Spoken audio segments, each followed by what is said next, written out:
Assalamualaikum warahmatullahi wabarakatuh. Salam sejahtera untuk kita semua. Perkenalkan, saya Iftitahul Mufarihah, dosen tetap Fakultas Teknologi Informasi Universitas Hasyim Asy'ari, Tebu Ireng Jombang, program studi S1 Teknik Informatika dengan NIDN 07-2005-9002. Dalam kesempatan ini, saya akan menyampaikan pernyataan diri terkait tugas pengajaran mata kuliah teori graf dan otomata. Mata kuliah teori graf dan otomata merupakan salah satu mata kuliah dasar yang erat kaitannya dengan penerapan matematika diskrit dalam menyelesaikan permasalahan optimasi dan memodelkan permasalahan nyata dengan menggunakan bahasa formal dan mesin. Mata kuliah teori graf dan otomata memiliki bobot SKS yaitu sebesar 3 SKS yang ditawarkan di semester 4 dengan capaian mata kuliah sebagai berikut. Yang pertama, mahasiswa mampu menjelaskan konsep dasar teori graf, jenis-jenis graf, dan representasinya dalam konteks komputasi. Yang kedua, mahasiswa mampu menerapkan algoritma graf, traversal, shortest path, spanning tree untuk menyelesaikan masalah komputasi. Yang ketiga, mahasiswa mampu memahami dan menjelaskan konsep dasar teori bahasa formal dan otomata serta hubungannya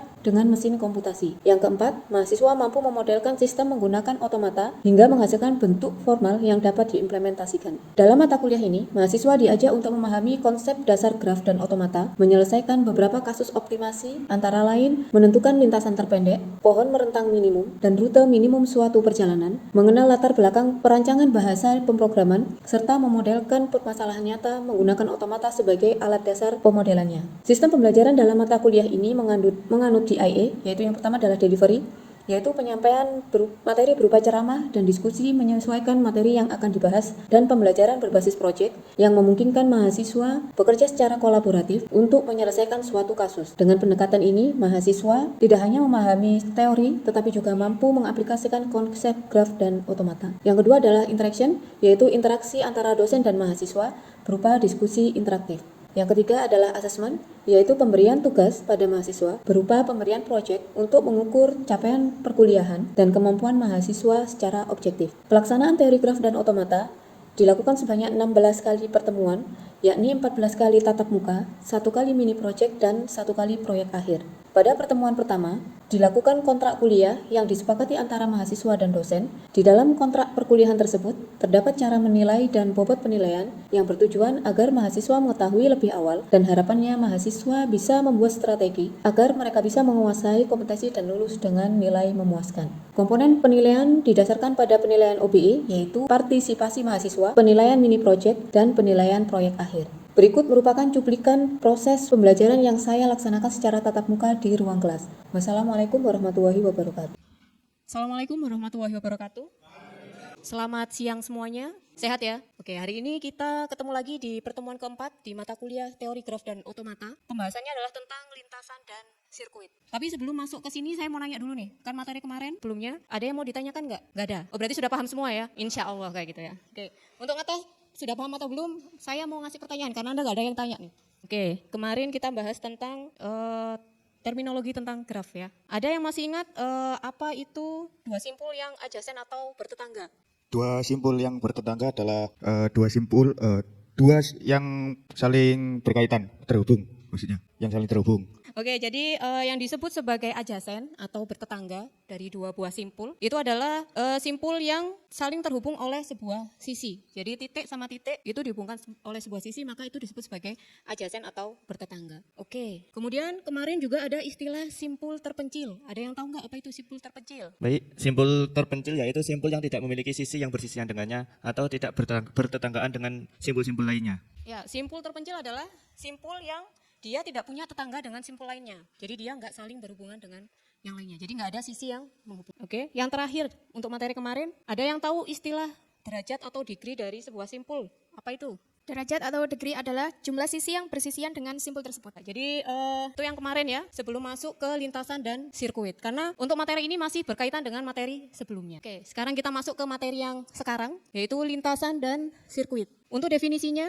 lintasan adalah rute yang mengikuti sisi-sisi dari satu simpul ke simpul lainnya. Pada lintasan, simpul awal dan akhir bisa berbeda. Contoh paling gampang, misalnya Anda berangkat ke kampus, maka bisa dijadikan lintasan, yaitu sebuah jalan yang Anda tempuh dari rumah ke kampus. Simpul awalnya ada di rumah, kemudian simpul akhirnya ada di kampus. Itu sudah disebut sebagai lintasan. Sebagai contoh Anda lihat di gambar ini ada graf yang terdiri dari 4 titik, 1, 2, 4, lintasan 1, 2, kemudian 1, 2, 4, 3, itu adalah lintasan dengan barisan sisi 1, 2, kemudian 2, 4, dan 4, 3. Ya, jadi yang disebut sebagai lintasan adalah yang ini, yang berwarna merah, sisinya. Panjang lintasan adalah jumlah sisi dalam lintasan tersebut. Nah, berdasarkan gambar ini, kalau Anda lihat tadi, jumlah sisinya, maka panjang lintasannya ada berapa? Baik Bu, saya akan menjawab. Berapa panjang lintasan pada gambar di samping? Ialah ada 3 Ibu. Tadi yaitu panjangnya adalah 3. Karena apa? Sisinya ada 3. Anda lihat 1, 2, yang ini 1, 2, kemudian 2, 4, dan 4, 3. Maka sisinya ada 3. Maka panjang lintasannya adalah 3. Sudah paham? Oke. Kita lanjut.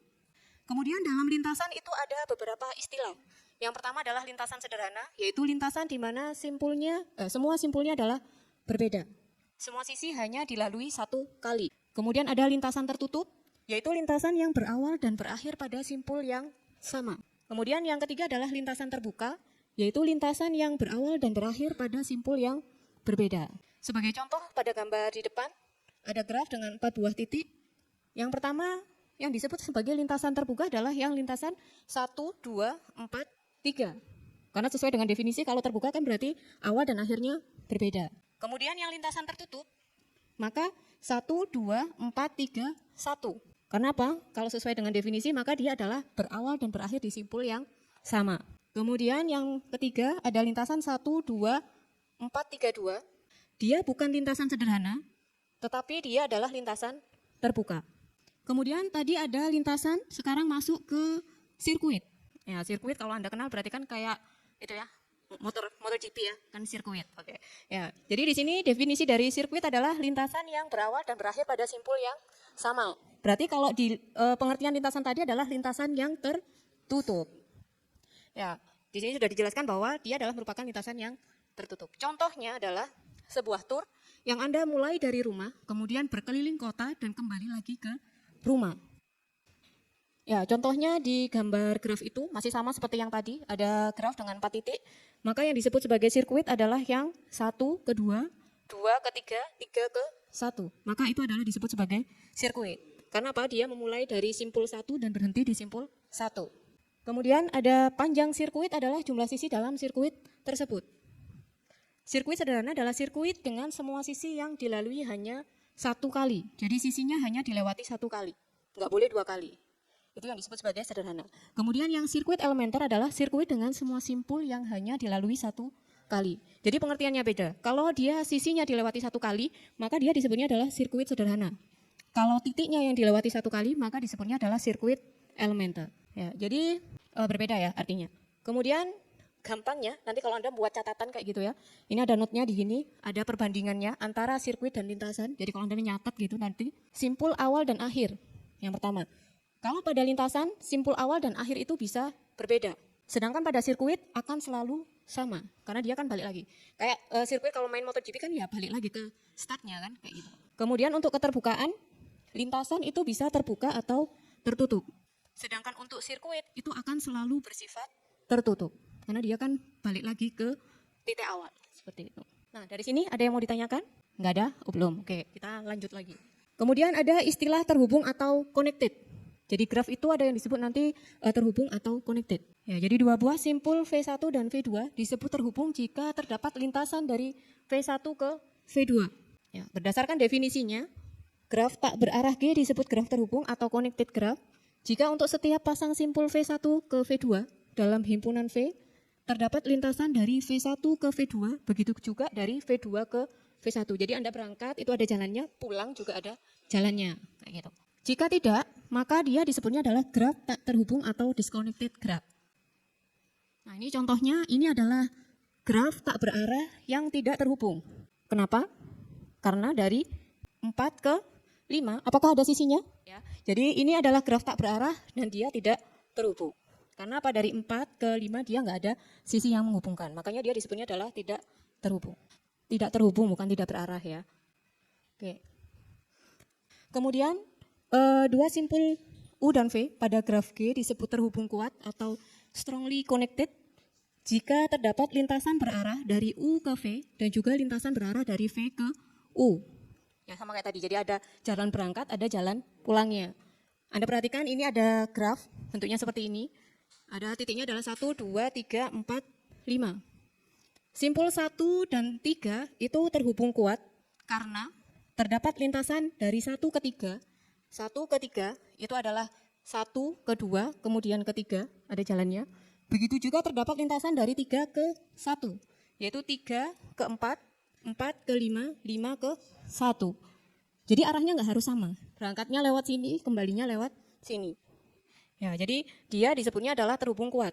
Karena dari 1 ke 3 itu ada jalan, dari 3 ke 1 juga ada jalan.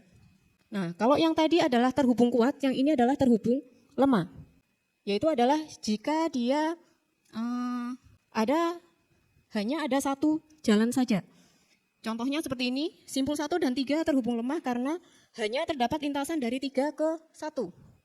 3 ke 1 hanya 3 ke 4, 4 ke 5, 5 ke 1. Sedangkan dari 1 ke 3 nggak ada jalannya. Anda perhatikan tanda panahnya. Ini ya. Ini dari 1 ke 2 kan nggak ada. Arahnya kan hanya dari 2 ke 1 saja. 1 ke 2 kan nggak ada.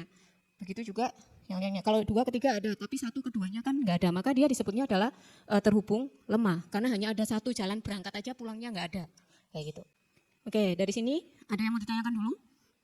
Oke, nanti di lintasan dan sirkuit Anda akan mengenal dua nama lintasan dan sirkuit. Yang satu adalah disebutnya adalah lintasan dan sirkuit Euler. Yang satunya adalah lintasan dan sirkuit Hamilton. Itu nama orang semua ya, penemunya. Jadi namanya adalah Euler dan Hamilton. Yang pertama kita akan belajar dulu tentang lintasan dan sirkuit Euler. Lintasan Euler adalah lintasan yang melalui masing-masing sisi di dalam graf tepat satu kali. Jadi notnya kalau Euler itu adalah sisinya dilewati adalah satu kali. Bila lintasan tersebut kembali ke simpul asal, membentuk lintasan tertutup atau sirkuit, maka namanya adalah sirkuit Euler. Sama ya, pengertian tadi yang di atas yang lintasan dan sirkuit. Jadi kalau disimpulkan, sirkuit Euler adalah sirkuit yang melewati masing-masing sisi tepat satu kali. Jadi nanti kalau Anda ketemu graf, kemudian sisinya dilewati tepat satu kali, maka bisa jadi dia disebutnya adalah graf Euler. Kayak gitu. Ya, tadi graf yang mempunyai sirkuit Euler dinamakan graf Euler. Sedangkan graf yang mempunyai lintasan Euler dinamakan graf semi Euler. Jadi kalau dia punya sirkuit maka disebutnya adalah graf Euler, tapi kalau punya hanya lintasan saja disebutnya adalah graf semi Euler. Ini contohnya, yang pertama ini adalah dia hanya punya lintasan Euler. Anda perhatikan, lintasan Euler dari gambar A ini adalah 3, kemudian ke 1, kemudian ke 2, ke 3, balik ke 4, kemudian ke 1. Dia hanya punya lintasan. Sedangkan yang di gambar B dia adalah graf yang mempunyai sirkuit Euler, yaitu dari 1 ke 2, 2 ke 3, 3 ke 4, 4 ke 7. Ini ya, jadi ikut arah panahnya 7 ke 3, 3 ke ini 5 ya harusnya.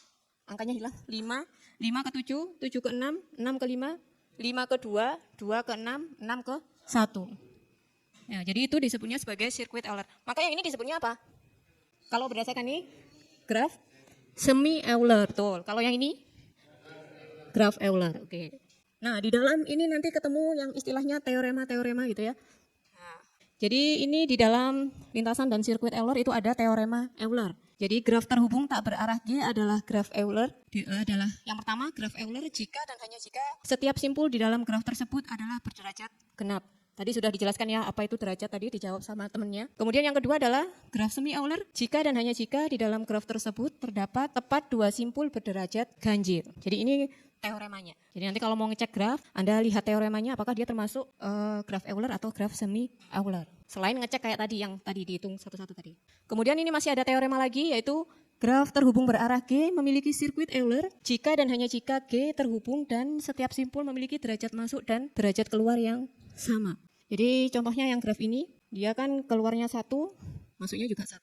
Yang titik ini, dia keluarnya 2, masuknya juga 2. Sama kan derajatnya tadi. Kemudian yang 3 ini, masuknya 1, keluarnya juga 1. 4 juga sama, keluarnya 1, masuknya juga 1. Yang 2 ini sama, masuknya 1, keluarnya juga 1. Ya, jadi bisa disebut kalau yang ini adalah graf G yang memiliki sirkuit Euler. Ini masih lanjutan dari yang sebelumnya. Jadi graf terhubung berarah G memiliki lintasan Euler jika dan hanya jika G-nya terhubung dan setiap simpul memiliki derajat masuk dan derajat keluar sama kecuali dua simpul. Yang pertama memiliki derajat keluar 1 lebih besar dari derajat masuk, dan yang kedua memiliki derajat masuk 1 lebih besar dari derajat keluar.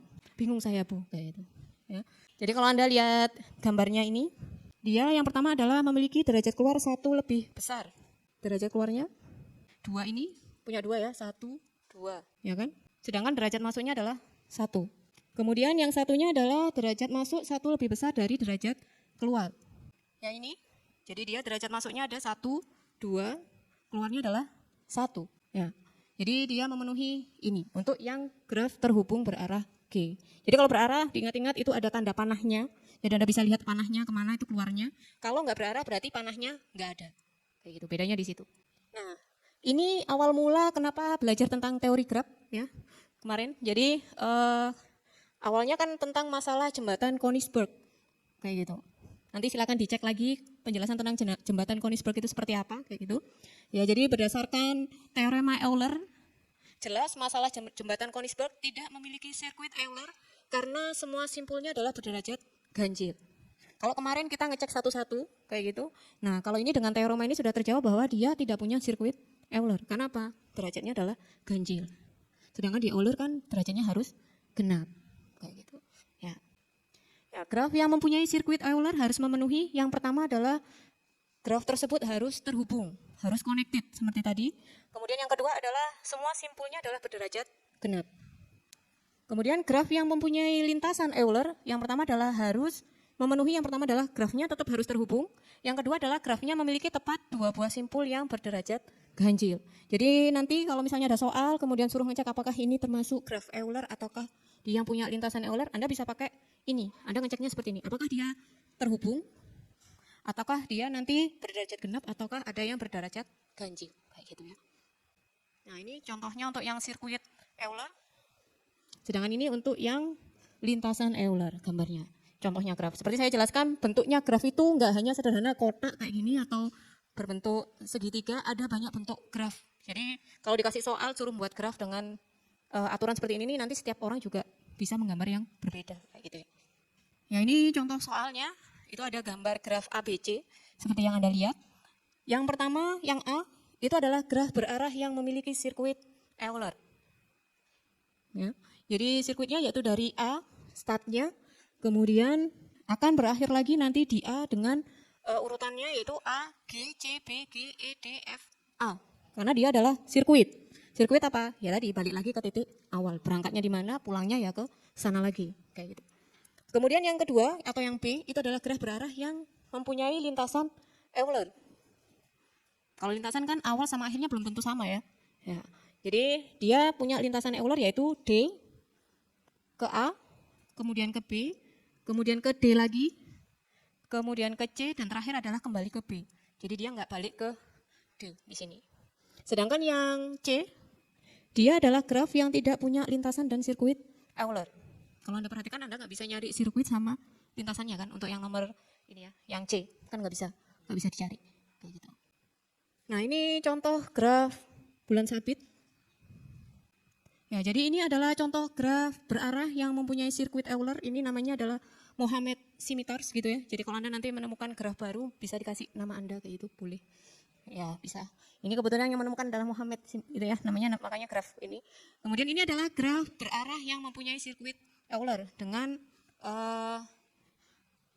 sirkuitnya adalah ini. Banyak ini ya. 1 nanti kembali lagi ke 1. Ya, nanti bisa dicek di rumah nanti apakah benar dari 1 nanti balik ke 1 melewati semua titik ini kayak gitu. Nanti bisa dicek. Nah, tadi sudah lintasan dan sirkuit Euler. Sekarang masuk ke lintasan dan sirkuit Hamilton. Ya, lintasan Hamilton adalah lintasan yang melalui tiap simpul di dalam graf tepat 1 kali. Kalau tadi Euler apanya yang dilewati 1 kali?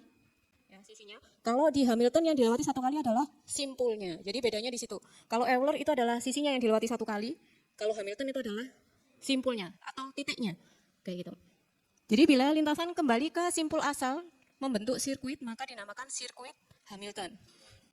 Sirkuit Hamilton ialah sirkuit yang melalui tiap simpul dalam graf tepat 1 kali, kecuali simpul asalnya.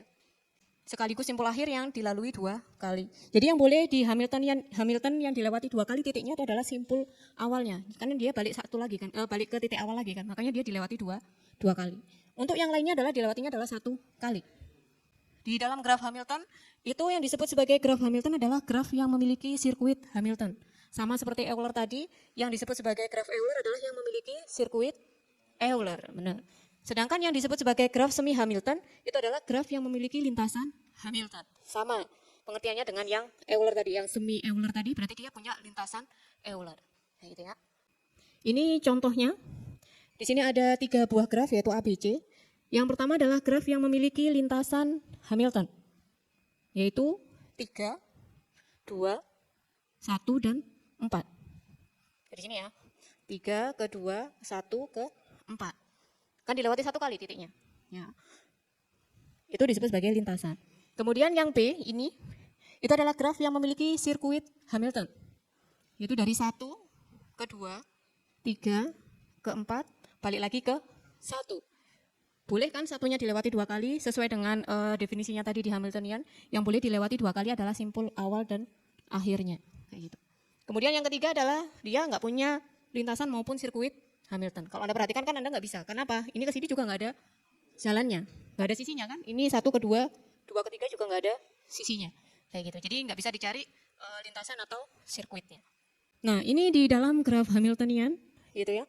Jadi ada yang terkenal namanya adalah dodecahedron. Itu adalah suatu benda yang disusun oleh 12 buah pentagonal dan di sini ada 20 titik sudut. Jadi ini permainan kayak gitu, namanya dodecahedron. Di dalam gambar ini, di dalam dodecahedron itu, setiap titik itu adalah nama ibu kota negara. Gitu. Jadi setiap titik ini 1, 2 sampai 15 ini adalah menunjukkan nama ibu kota negara. Permainannya adalah yaitu dapatkah Anda membentuk perjalanan keliling dunia? Jadi anggaplah ini adalah Anda keliling dunia gitu ya, dibuat ini. Kemudian di mana Anda mengunjungi setiap ibu kota itu tepat 1 kali dan kembali lagi ke kota asal. Kayak gitu. Jadi permainannya adalah seperti itu. Jadi ini nama ibu kota, entahlah Anda mau keliling Eropa atau Amerika atau mana kayak gitu. Nah Anda berangkat dari mana, ngelewatin semua kota dan balik lagi ke kota asal. Kayak gitu. Ya. Bisa nggak ini ya? Kayak gitu. Nah, jadi kalau digambarkan lagi yang lebih jelas, dari gambar ini dirubahnya dalam bentuk grafnya adalah seperti ini. Sebelahnya ini. Ini titik-titiknya. Nah, kalau berdasarkan gambar di sini, maka semua titiknya ini ada berapa ini? 20. Oh, sorry. Tadi saya ngomongnya berapa? 15 ya. Sorry, ada 20 titik. Itu ternyata bisa dilewati tepat 1 kali. Nggak ada yang mengulang kecuali titik asalnya. Ya, jadi kalau ini bisa titik. Ya jadi ini kalau ini 1 ke 2, jadi bebas Anda lewatnya mana tapi pokoknya dilewati tepat 1 kali dan kembali lagi ke kota asal. Kalau ini kebetulan adalah dimulainya dari titik 1. Jadi 1 ke 2, 2 ke 3, 3, 4, 5, 6, 7, 8, 9, 10, 11, 12, 13, 14, 15, 16, 17, 18, 19, 20, balik lagi ke 1. Maka semua kotanya itu dilewati tepat 1 kali, jadi keliling dunia. Kayak gitu. Ini adalah contohnya. Kemudian di dalam lintasan dan sirkuit Hamilton itu ada beberapa teorema sama seperti yang Euler tadi. Ini adalah teorema-teorema yang cukup terkenal dan sering dipakai di Hamiltonian graph kayak gitu. Yang pertama adalah teorema Dirac. Gitu ya. Jadi syarat cukup supaya graf sederhana G dengan n lebih besar sama dengan 3 buah simpul adalah graf Hamilton adalah bila derajat simpul paling sedikit adalah n/2 untuk setiap simpul di G. Jadi n itu adalah simpulnya lebih besar sama dengan 3. Kemudian yang kedua adalah teorema Ore, yaitu jika G adalah graf sederhana dengan n buah simpul, sedemikian sehingga dV ditambah du lebih besar sama dengan n, untuk setiap simpul tidak bertetangga u dan v, maka G adalah graf Hamilton. Kemudian kemarin juga sudah belajar jenis-jenis graf gitu ya, nanti bisa dicek lagi. Yang disebut sebagai graf lengkap, setiap graf lengkap itu adalah graf Hamilton. Nanti silahkan dicek lagi graf lengkap itu seperti apa. Kemudian teorema selanjutnya, di dalam graf lengkap G dengan n buah simpul n lebih besar sama dengan 3, terdapat n-1 faktorial dibagi 2 buah sirkuit Hamilton. Jadi kalau ada graf, kemudian Anda mau ngecek jumlah sirkuitnya, Anda bisa pakai rumus itu, n-1 faktorial dibagi 2. Masih ingat ya, faktorial. Kemudian yang kelima, ada teorema selanjutnya yaitu di dalam graf lengkap G dengan n buah simpul, n lebih besar sama dengan 3, terdapat N-1 per 2 buah sirkuit Hamilton yang saling lepas atau tidak ada sisi yang bersisian. Itu untuk yang N-nya lebih besar sama dengan 3.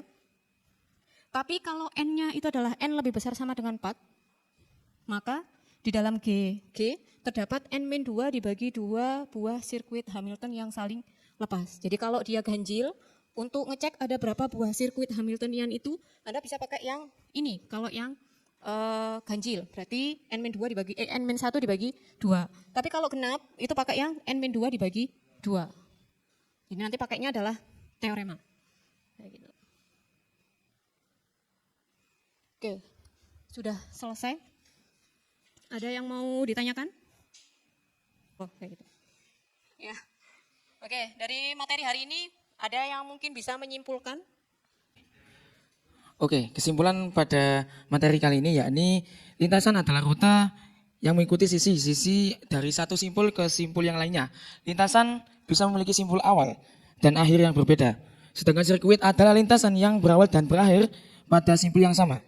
2 buah simpul dikatakan terhubung jika terdapat lintasan dari simpul satu ke simpul yang lainnya. Oke, dari saya terima kasih, Bu. Untuk lintasan yang benar adalah lintasan yang melalui masing-masing sisi di dalam graf tepat satu kali.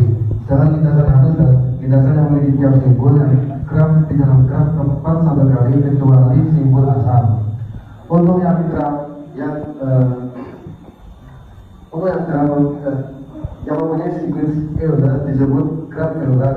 Sedangkan graf yang memiliki lintasan Euler disebut graf semi Euler. Oke, mungkin satu lagi ya, yang mungkin bisa menyimpulkan. Jadi, graf yang mempunyai sirkuit Hamilton disebut graf Hamilton, sedangkan graf yang memiliki lintasan Hamilton disebut graf semi Hamilton. Oke, untuk hari ini hadir semua ya? Hadir semua, oke. Ya. Oke, nanti sebelum pulang jangan lupa diisi absensinya dulu gitu ya. Kalau enggak nanti saya coret kayak gitu ya. Oke. Ada yang mau ditanyakan lagi? Oh, belum ada. Oke. Oke, kalau nggak ada yang ditanyakan, terima kasih atas waktunya. Saya akhiri untuk kuliah hari ini. Sampai ketemu nanti di pertemuan selanjutnya. Oh, sebelum itu sebentar. Ya, ini ada latihan soal gitu ya. Nanti silahkan dikerjakan di rumah. Ya, nanti untuk materinya bisa dicek di Google Classroom gitu ya. Nanti saya bagikan linknya ada di WhatsApp grup kelas Anda ya. Nanti silahkan dicek. Ini ada 3, soal A, soal B, dan soal C. Nanti silakan untuk latihan di rumah biar nggak lupa. Kayak gitu ya. Oke, terima kasih atas waktunya. Saya akhiri dulu. Kurang lebihnya mohon maaf. Selamat siang. Wassalamualaikum warahmatullahi wabarakatuh.